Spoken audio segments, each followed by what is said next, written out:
I couldn't bring food or anything, but I could easily bring a bottle of whiskey or a couple of bottles of whiskey. So that was what I did as my contribution. And it was such a nice group, and they were very, very friendly. And then one time, I had a really good friend from Yale named, well, there were a couple of guys. One was Jack May, and another was Kimball Massey, and they were both from Nashville, but I'd known them a bit at Yale, and they were running various kinds of covert operations. This is where my other classmate got on a joyride plane to China and got captured. Well, anyway, I decided to invite Kim to this party. I said, can I bring a friend, Kim Massey? And so he's this big, husky, charming American-looking guy, but they thought his name was Kim Massey. They thought he was Korean. So they said, fine.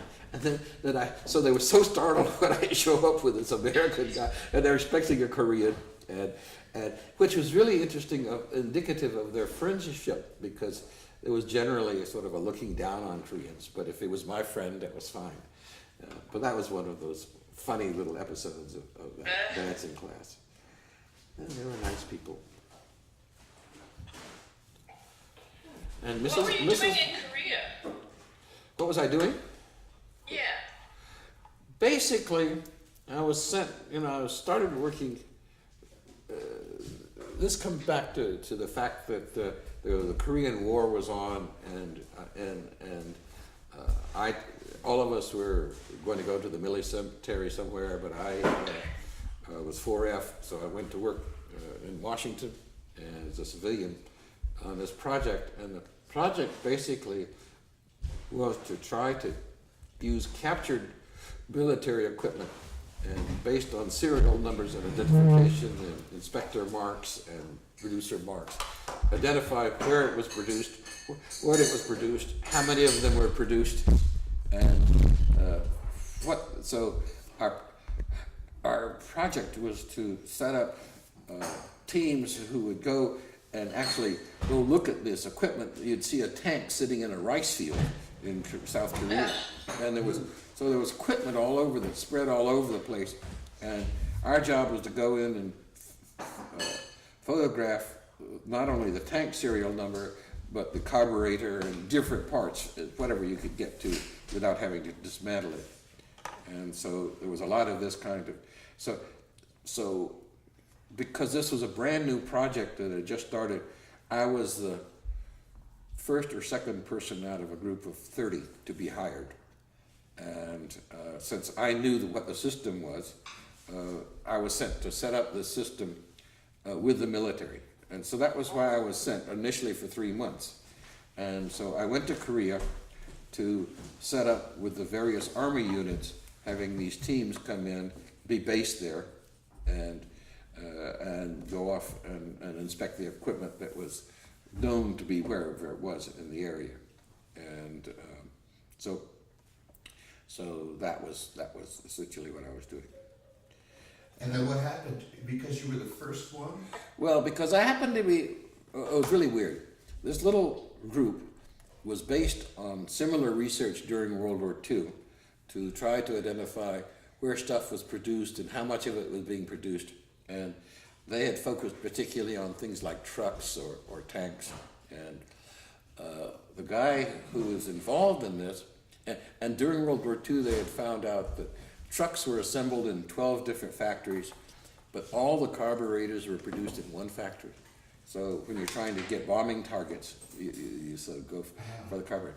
The young person, he was a young man who was involved in this project, then became a professor of economics at Yale, and turned out to be my professor of economics at Yale. I knew him, and when I got hired, and I was hired into this unit, it turned out he was the advisor to this unit, and he knew I was a smart young kid, and so hired me on.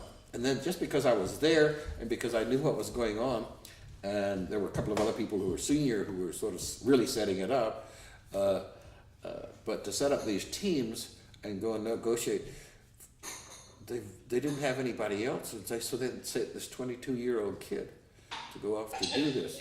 It was incredible. It was really weird, and that was I'd never been abroad before. I didn't know anything about Japan. I didn't know anything about Korea, and being in Korea, which was first place, was incredibly poor anyway. It was just a poor country, and then it was war devastated, and I think I talked about that, and I had to wear a uniform. You've heard this story, yeah. So I arrived there. They give me a uniform. My only insignia are U.S. There's no rank on it. Okay, insignia. What color? Did it matter? Like, what did it say? What you were Army or? Yeah, it was Army clothes. I was wearing Army clothes, because Army basically controlled everything. I mean, the Navy were floating around, but it was basically a land war, and it wasn't Air Force. So I had Army uniform and little U.S. insignias, because that's what civilians wore. But there were almost no civilians, and they gave me a 45. I told you about they strapped me on with a 45. 45. Yeah, wow. I'll never shoot that. I thought that is very dangerous. So I put that at the bottom of my duffel bag. And then, so I was in Busan, and I took this troop train up to Seoul, and CIA had an office in Seoul, and that's where I was going to sort of, I was attached to, and then would work out of there and meet these various military groups, and so I arrived in Busan, and on this train I was a 22-year-old kid with a bunch of 35-year-old officers who were basically had stayed in the reserves probably to get the money out of World War II, had gotten the GI Bill, had graduated, gotten married, and suddenly called back in to go to Korea. And talk about a group of pissed off guys. And so, me, this young kid, and there were, this train occasionally would be attacked by North Korean troops who had not successfully retreated and had gone into the mountains instead. And there weren't many of them, but there was always perceived to be a threat.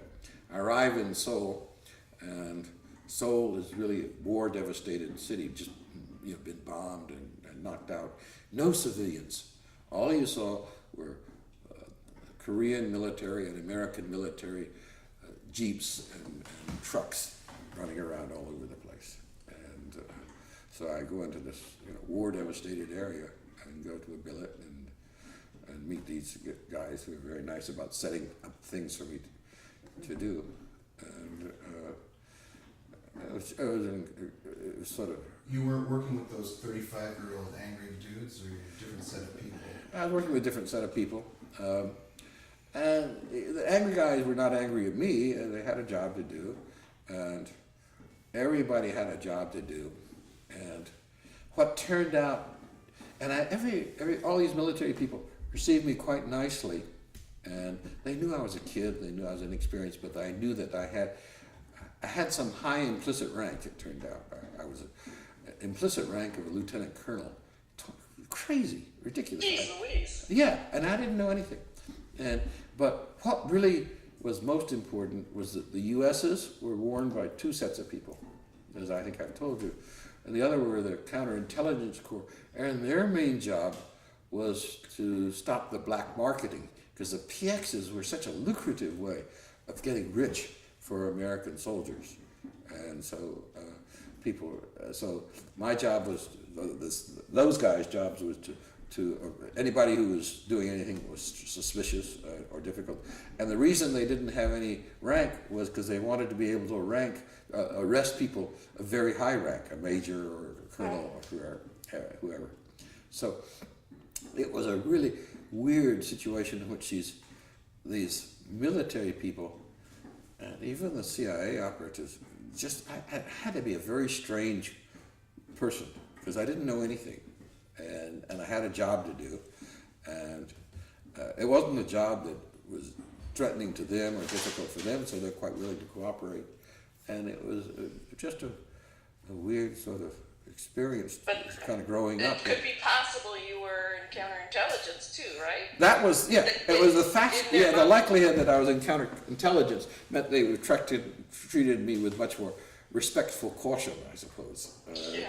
You know, and so, and some of them thought that, I know one guy said he thought that my story and this project were such a great cover. That was when I realized that what I thought I was doing, other people didn't believe that was what I was doing. Yeah. They thought that. Well, how did you know that something came from an enemy factory? Did you have to rely on other intelligence? Well, that's From an the interesting. field? It turns out that almost everything that's manufactured, that's identified, has a serial number on it, and it has other information on it, and it's a truck or a truck. It says made in Kiev in August of 19. Oh, really? Yeah. So they have these giant serial numbers on it, tell you not only where it was made, but the month and its serial number. This was number 100, 2012 units produced. That meant they produced at least that many that month, and maybe they Right. produced more that month. And so you got evidence for different months, so you try to figure out what the average production rate was. And then they had They actually wrote down where it was made. yeah, on this plate, little nameplate. You environment world, a war environment world, where you're in the sort of in this battlefield area. But I was never right up at the front lines. I was a few miles back, but everybody was in a state of being prepared for attacks or holding positions, and it was just a completely different environment. And then so that was really. Did you think about your mortality? No, I thought of myself as immoral. I remember the only risky thing I did was I and another guy wanted to drive 30 or 40 miles from where we were down to another military base, I guess an Air Force base, where some of our friends were, and we're going to have a party. And I remember sitting there driving this Jeep through a fairly mountainous area where there was a possibility somebody might take a shot at us. Sitting there with a M1 rifle in my lap, I'm running bodyguard, and I've never shot a rifle in my life. And going down, getting high, and coming back, and thinking that was probably a stupid thing to have done. What about war? It was only 8 years after the end of the war in Japan. Yeah. How was Japan at this point? Japan was still very poor. I mean, there were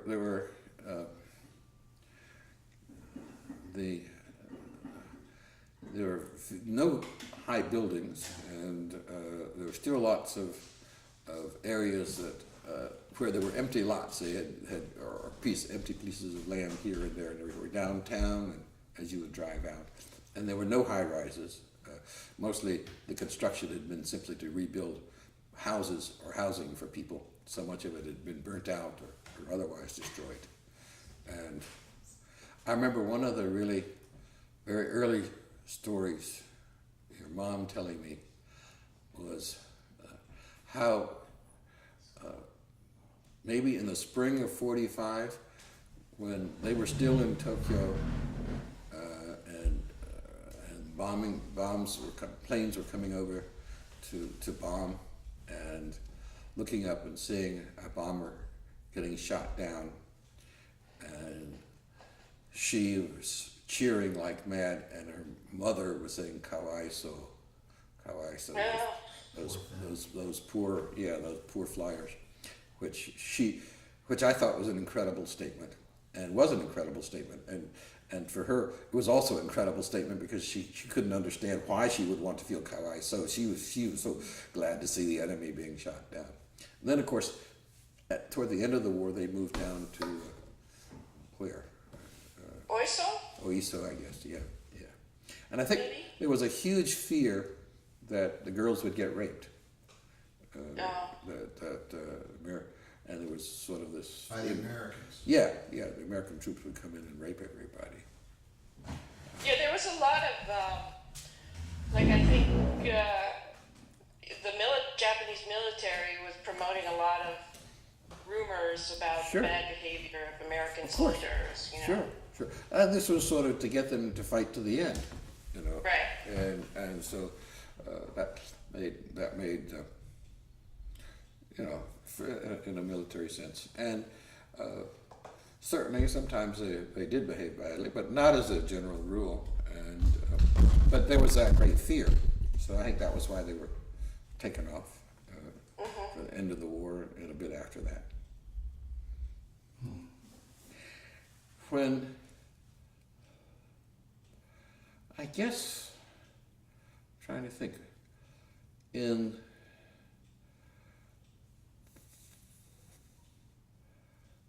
after several months we were dating, and I was saying late spring of 1952, something of that sort. I don't remember exactly the timing.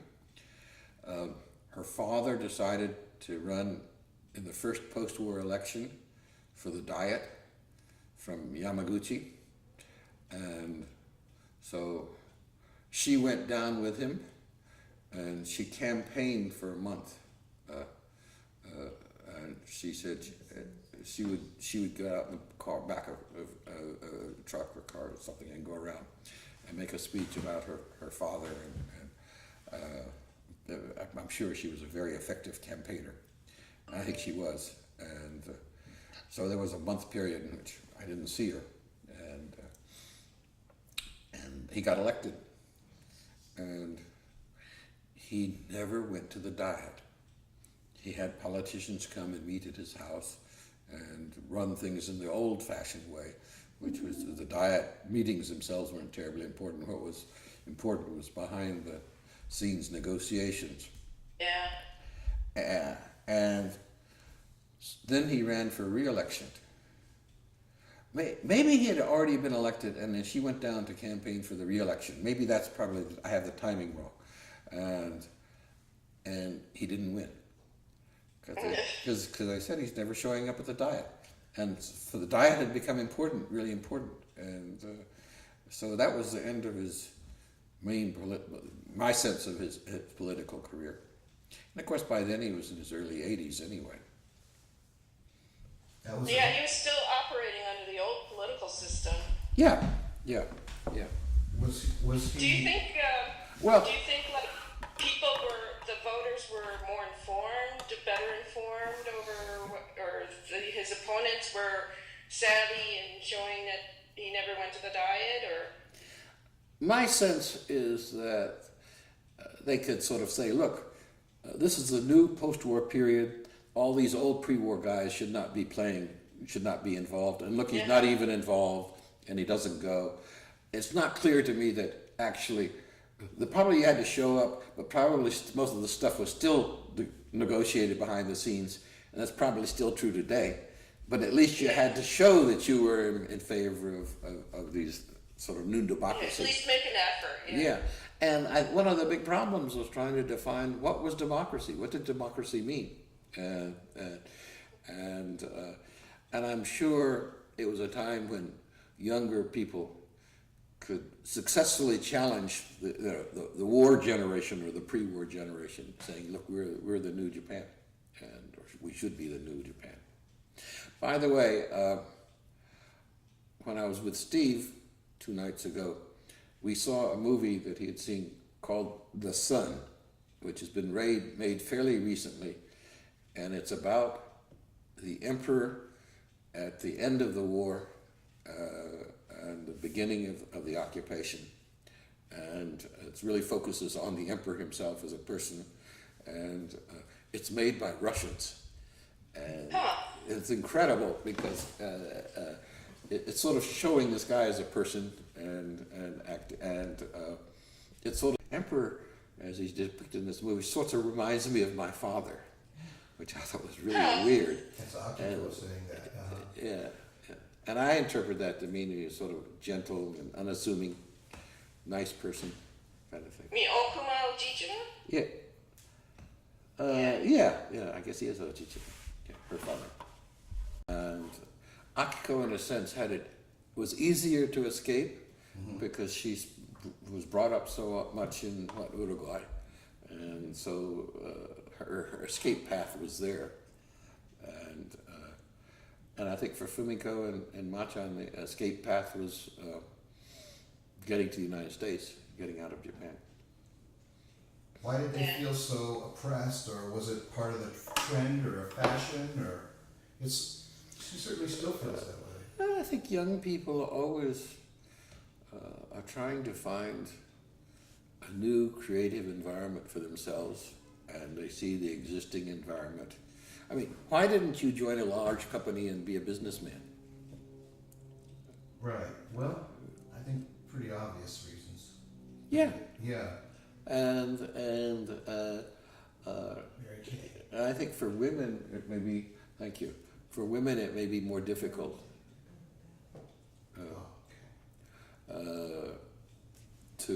but I don't know. Maybe women have greater opportunity to be flexible in Japan and the United States than men. Have you ever seen? It's a screen. It's a painted screen. Oh wow, yeah.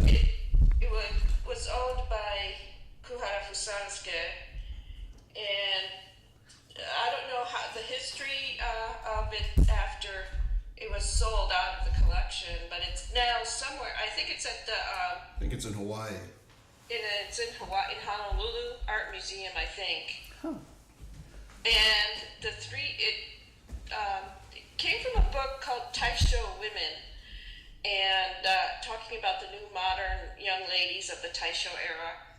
And this depicts three young ladies of a wealthy industrialist who obviously shows comfort with being Japanese, as well as enjoying the fruits of the Western world. And those are the three sisters, Okuma, three eldest sisters, Okuma, Saso, and Mrs. Goto. I'll see that. And if you actually really start looking at their faces, it's like, yeah, I can see, Yeah. Mrs. Sasso there is sitting in the back seat, and Okuma Obachima is standing there with her camera in hand. But I just thought it was really fascinating. I've never seen this before, and it is fascinating. And they identified them as the three oldest sisters. Yeah. Oh wow. Yeah. And actually, they thought that they might have been the inspiration for the book of the Makioka sisters. Oh. But I've never read that, so I can't really say I know it.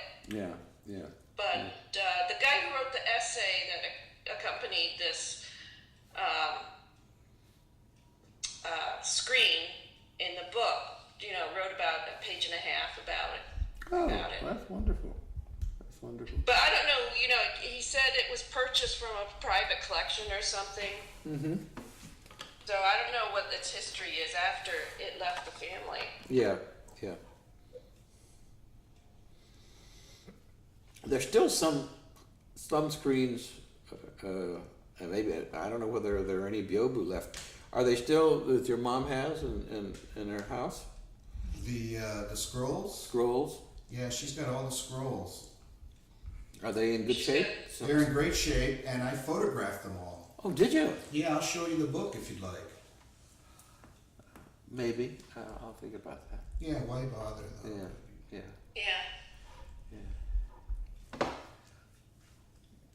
Well, Anyway, I thought maybe I'll make some more copies of that picture and just take it with me to Japan and I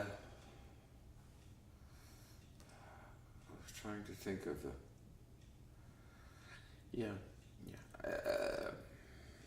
Are there going to be big family get-togethers, or do you know?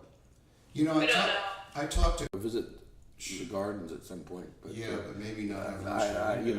Okay. Kuhara Kogyo once bought a rubber plantation in Borneo Uh-huh. and held it for a while. And there's actually in this town where the plantation is just outside of, there's a main avenue called Kuhara Avenue. Oh, really? And at this part of the avenue that goes into the town itself, some developer has created like a mall and a theater and a luxury hotel and condos called Kuhara Point. Oh. And I thought that was it's like, okay, maybe this was like a weird, just the name coincidence. But I went to the website and dug around, and it says the origin of our name, and there he was. There was Kuhara Fusanosuke. It's named after the owner of this Kuhara plantation that existed out there. Oh, It's that's, like weird. yeah. Yeah. I don't think it is so weird. I think, yeah. That's the sort of things that happens in life. Yeah. Yeah. That's neat. That's neat. The wonders of the internet. Yeah, no, that's true. The fact that you found this out, you never would have, without the internet, probably you never would have learned that. How did you find it? You just put Kuhara in Just Googled Kuhara. Uh-huh, uh-huh. You can't escape. Try.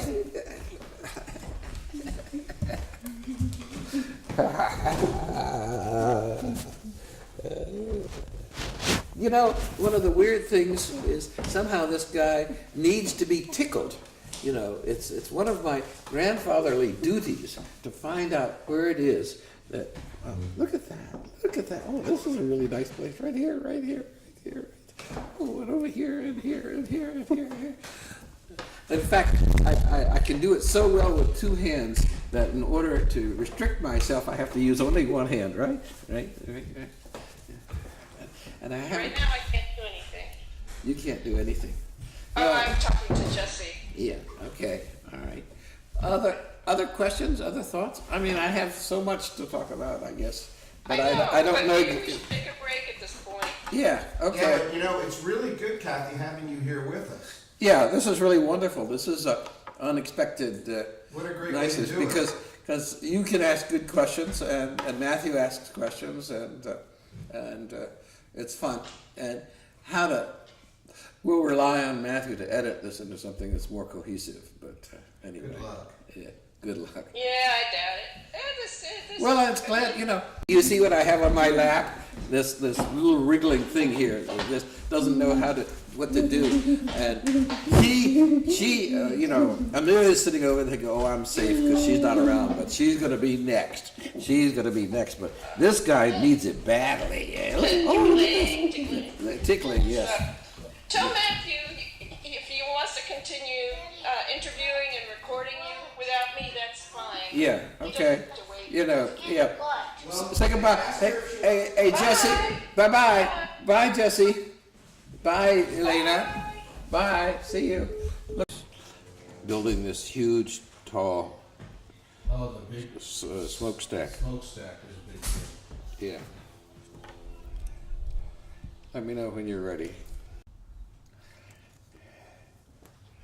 Your mom understands that you're trying to get deeply involved in The truth. about the history, and certainly the truth in the history.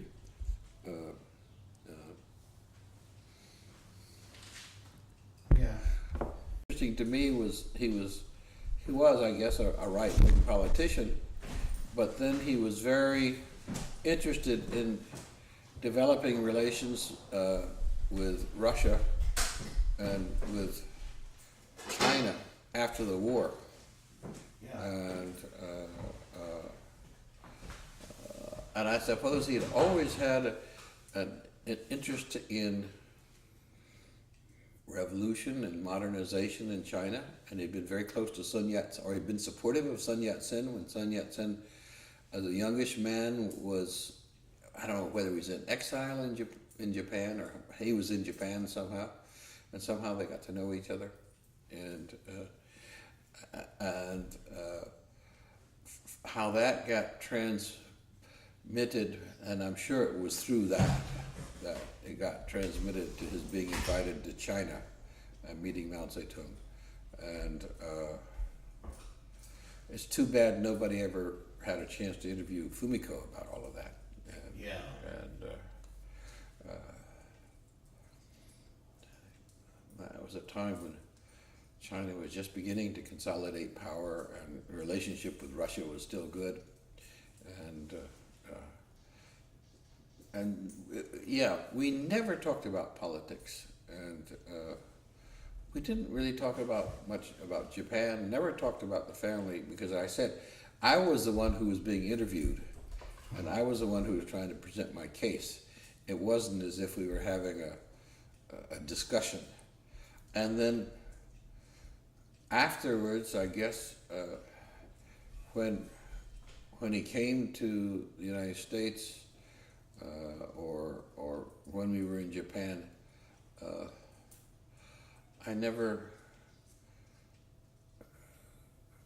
I somehow had just created my own image that it was off bounds to ask him about his background and his history. Partly because I thought, as a person interested in the economy and sort of how the economy developed, it would have been interesting to have learned his story, but it was too close, and I didn't want to, and I knew it'd have to be objective, and I knew there'd be some good things and some bad things, and I knew that he expanded like mad by borrowing money during World War I and expanding production. And I don't know what it was in exactly, and then huge debt and big sort of financial crisis. But he emerged from that, and that also was a rather. It's not too clear to me about that story, how it all worked out. But he came through, obviously, with enough money. Kept on going, and I guess he had kept control of the mine all along, and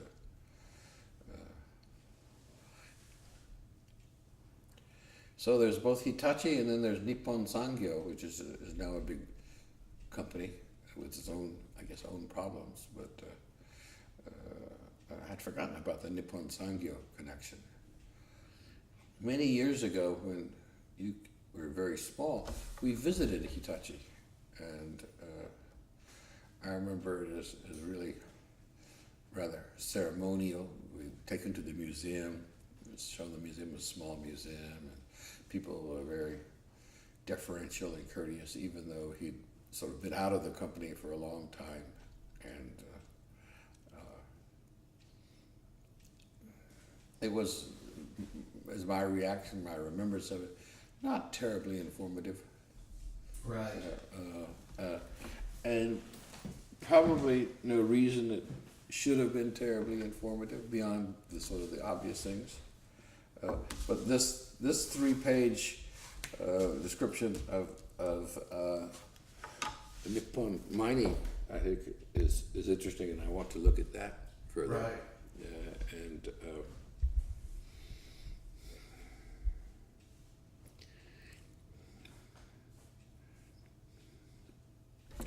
yeah, trying to think.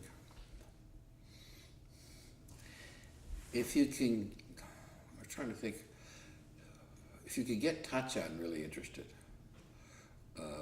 and get him to be with you to interview Keiko, that might be really interesting. Yeah. And maybe then he would help interviewing some of the others. Yeah, that would be And super. he might be better at it than your mom, but I don't know. I don't know why I say that. Just not about her. Just a different generation. Right. And it's also fascinating, sort of how family histories get created. Yes. And told and retold and changed as they evolve over time. How do you feel about having a grandfather who was all this? Well, I want to get to know him better and without any pulling any punches. And I know that he's thought in a big, big way. And, it seems like he was very interested in the Pan-Pacific, Asia, even before World War One. And he was a minister of communications with an administration that seemed to, all agree that colonialism might be a useful thing to do because Japan had so few natural resources. So I'm wondering, how, I think it sounded like he was very supportive of going into Manchuria and creating I don't know how involved he was with Manchukuo and all those kinds of things, and how involved he was with the military. Yeah. I don't either. My sense is that he probably was not deeply involved with the military. He was probably a little bit more deeply involved with Ayukawa, but I don't have a sense that he was a big financier of Ayukawa's. Ayukawa is one of the big names for expansion into Manchuria, Manchukuo. There's a book that was published probably 30, 40 years ago on the economic development of Manchukuo by a woman who, what was her name? Forgotten the name of an American woman who was an economist, who did her dissertation on Manchurian economic development. And it'd probably be a good book to look at in terms of knowing a bit more about Ayukawa. Do you know anything about the name of the book? Economic Development of Manchukuo. Okay. Something like that, very simple. And it was a woman writer, and From any school? I don't remember the publisher. It was U.S. publications. I may have the book somewhere at home. I got rid of a lot of my books, including so many Japanese books. I may have that around. Trying to remember the woman who wrote it.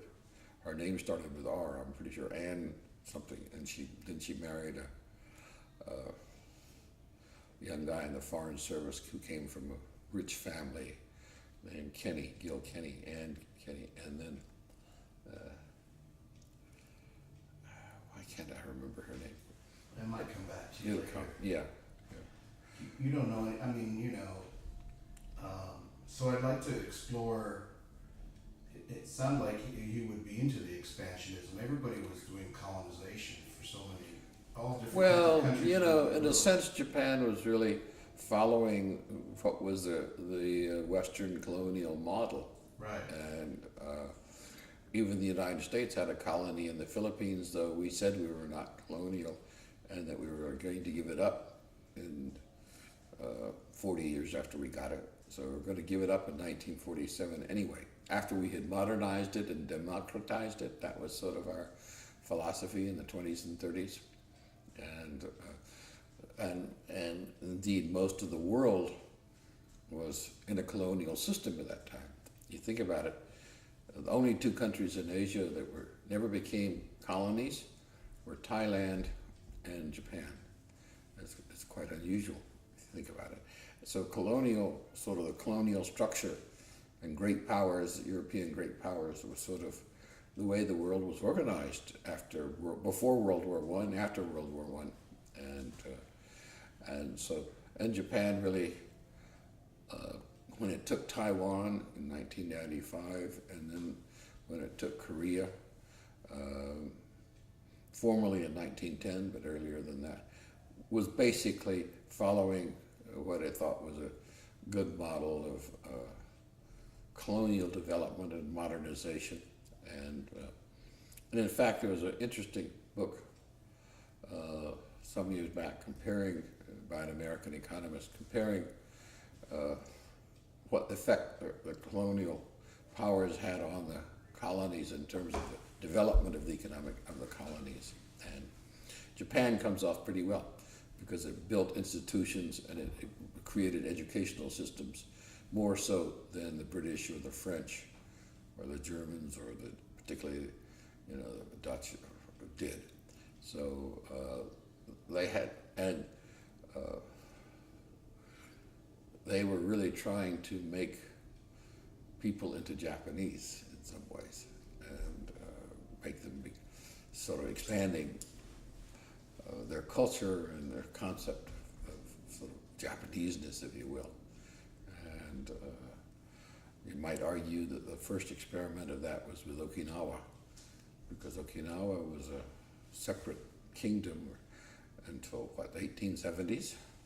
And so I remember conversations in the post-war period about real Japanese. Okinawans were not real Japanese.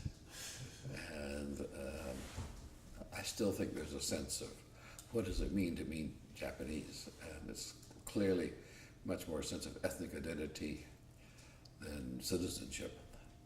But it's an interesting question, you know, to ask somebody, do you think Okinawans are real Japanese? Right. Because it's probably something they don't, it's a kind of question they don't want to think about and haven't thought about. And but they'll have some reaction, depending what willing they are to talk about it. Yeah. But there were efforts, you know, in Taiwan and to some extent in Korea, to recreate Japan. And I suppose that probably was true of other colonial powers, but the Japanese were more assiduous about building schools and roads and businesses and banks and so forth. Was that even in that was early on, but then how about in the 30s? Or? Oh yeah, I mean they just continued to expand it in Manchuria, Manchukuo. They tried to do the same sort of thing. On the whole, you know, these countries that have strong histories of their own, such as Korea, and Taiwan's history was, after all, relatively recent, and the native Taiwanese felt sort of didn't feel like they were what they were, you know, and but the Koreans had this long history and culture, and I think they really resented the efforts of Japan to Japanize it. On the other hand, you know, there were many Koreans who moved to Japan, developed lives there, careers there, and still felt, though, that regardless of what their citizenship was, still felt that they were second-class citizens or discriminated against. And it's probably still true. Did you know anything about Ojichima's like Pan-Pacific policy? Didn't know anything about it. You know, I know less than you all do because I never asked questions, never talked about it. Your mom didn't know much about it, and I should have talked much more than I did to Fumiko about it. But who knows if even she knows? She went to China. She went to China. She must have heard stuff, Yeah. and she must have listened to conversations with Mao Zedong and others. So she probably knew a lot more. And I think he was very sincere in his commitment to see these countries modernize and develop. And it's very curious to me that he was so involved. And I suppose it was sort of his Pan-Asia image that drove this forward, and as a different from Europe or the United States, and that kind of sort of image has floated around in Japan and in China, but in Japan for a long time. And there was always, you know, for people who sort of look at Japanese view of themselves and of the world, it's starting with the Meiji, you could say they really very consciously aligned themselves with the West because this is where the power and the technology were, and less with Asia. But I think he was trying to create a broader Asian alliance. You said he was Minister of Communications. I think in 1928 or 29. Yeah, and they had some discussion that he should be foreign minister at that time. Have you read that? Yeah. But that, as I understood it, because of his own history and I guess maybe the financial disasters of 1919, 1920, something like that, or maybe for political reasons, I decided it was not an appropriate position. So one of the interesting things one can find is more on the history is as to what was inappropriate. Why wasn't he so allowed to serve as foreign minister? Or whatever. Right. Or maybe it was there where you would see his Pan-Asian policies look too powerful. I just don't know anything about it. There's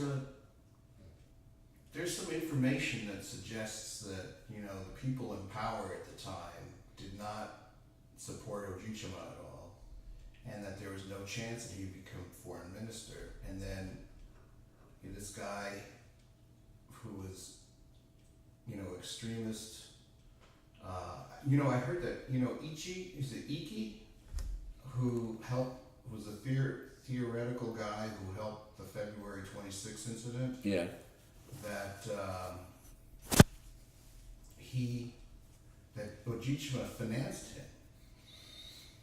Well, one of the things I read was he gave 5,000 yen, which is a substantial amount of money, for this young officers group. Right. And that was why they went after him. And and imprisoned him temporarily eventually without trying. Right. And but I don't know that story. He hid the guy too. What? He didn't hide Iki or Ichi. He hid one of the guys One of the people who actually tried to carry out the coup. Yeah. I didn't know that. I'd forgotten that anyway. Yeah. Yeah. Well, you know, one of the questions is, as I said, whether there are any historians or economic historians who are doing research on him. And I don't have any idea, but maybe if you get Tachan interested in this, maybe he would be able to check or ask around or something right. like that. I was thinking of doing It was something it's a topic that I always felt I wanted to veer away from. Yeah. And when I went to do my graduate study at the Bank of Japan, I had 2 introductions to the governor of the Bank of Japan. One was from the Secretary of the Federal Reserve System, which sounds very impressive. But it turned out he'd gotten his PhD at Michigan, I don't know, maybe 10 years earlier or 15 years earlier. And then being the Secretary of the Federal Reserve was a mid-level administrative position, sounded very good. And my advisor said, well, why don't you write him and ask him if he'll write a letter of recommendation for you? And I wrote him, and he said, sure. So he wrote this letter of recommendation for me. I mean, he checked out, I was a good student and everything, to the governor. And of course, from the Federal Reserve, coming from official of the Federal Reserve asking him, please take care of this guy, of course the governor took it very seriously. But the other introduction I had was a letter from Ojibwe, also introducing me to the governor of the Bank of Japan. And he took that very seriously too. And what did this result in? Oh, I got a private office and got access. They didn't know what to do with me. I was their first foreign visitor, and they had no procedure for dealing with me. And so they gave me an office all by myself, which was almost unheard of because space was tight. And they had a small unit, was a sort of international liaison that really had been set up right after the war to do liaison of the Bank of Japan with the occupying forces. And so it was really geared to the American occupation. It wasn't geared to dealing with other central banks. What year was this? 1957, 58, that year, starting in summer of 57 to summer of 58, and I was doing my research on my dissertation. And so then they attached me to the research. My contacts were in the research department, and those guys were very good. And I was interviewing them, and they were gathering documents for me and things of that sort. And they were very interested in learning how the American financial system operated, because it was so different from theirs. And the sort of the Federal Reserve System and its mechanisms of using markets and so forth was something they wanted to do. They didn't know how to do it or what it was, and so just talking, they wanted to learn from me, and of course I wanted to learn how their system actually operated. Right. So those guys were very helpful, very useful, For and your very frank dissertation, discussions. Yeah, so they were great, and. How long did you stay? Obviously, you were there with the family. I was, that was the year when you were 2 and 3. Matthew, you were 2 and Steve was 3, and we lived out in Futako Tamagawa, and we all got hepatitis. Did you know you've had hepatitis? Yes. Because we got it from the bad water, and so maybe I got it the worst, and so I had to stay in bed at home, sort of low degree of temperature, but just rested for about a month, and we were supposed to be there for 2 years, but then my professor at Michigan retired, and they, in effect, said, "Come back, teach his courses, and write your dissertation, and we'll make you an assistant professor, and you have a sort of a slot, a guaranteed slot to work for." So, and I don't think it was a bad decision, but I cut short, and I had enough material for my dissertation, but my Japanese wasn't that good, and I was could have spent another year just learning more Japanese as well as learning more about the economy, and because that was when I was really getting interested in the economy, not just in Japan, because as a country. And before I'd gone there for my dissertation, I hadn't had that deep a professional interest in the economy. And then being there really got me excited about it, and because there were so many puzzles and things that I didn't understand. So that worked out very well. Did it shift your dissertation? I mean, your dissertation. Oh yeah, your degree was. Yeah, well, I had decided basically I wanted to do a dissertation on the Japanese economy because I didn't know much about it, and there wasn't much written about it, and I wanted to go to Japan, and I wanted to spend 2 years in Japan, and you kids were very small, and so it was an easy time to go because we didn't have to worry about school or anything of that sort. So, and then I had a choice of 2 topics: either do something on monetary policy in the financial system, or do something on international trade. And I got a full Ford Foundation grant. I could have gone either way, I think. Probably could have written a good dissertation either way, but probably doing the financial system was really, that choice probably affected my my sort of research activities after that, and I continued. I'm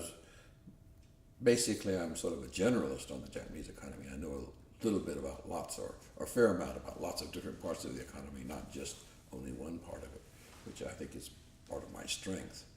And but I had that at that time, fairly deep knowledge of how the financial system operated, how the monetary policy was determined, and how effective it was. Those sorts of things, because that's what my dissertation was about.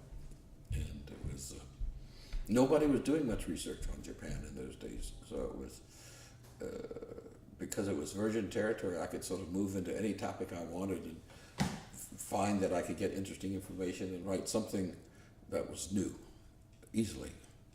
And as you get more and more professionals in the field, it's harder and harder to be able to find that. And so I had, in a sense, Japan was a very small niche in some broader sense, but within Japan, I had just all these open things. We could do anything at all.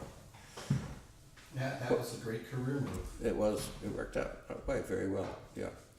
Are you here, sir, because it's time to go? Yeah. Well, I think we should go.